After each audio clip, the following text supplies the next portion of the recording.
attendee, or are you Yes, I'm an an exhibitor? attendee. It's my first time here, so it's really good. How did you hear about Ishi? Well, I work at private laboratories, so obviously this is a known conference. So finally, it was the first time that I'm able to come. So Excellent. Did you go to any of the sessions today, the earlier workshop sessions? I went to the mixture presentations. It was all day long, but it was really, really good. A lot of information and really good things for the lab. Is it tough finding just the right DNA in a mixture sample? And did they give you any really good ideas how to extract out the DNA you're really looking for? Well, actually, they gave us more ideas about how to improve our current process.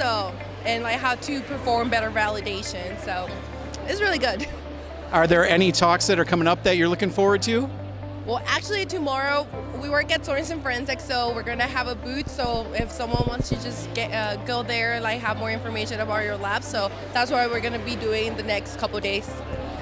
Great, I'll stop by and see you there too. All right, thank you. Good job.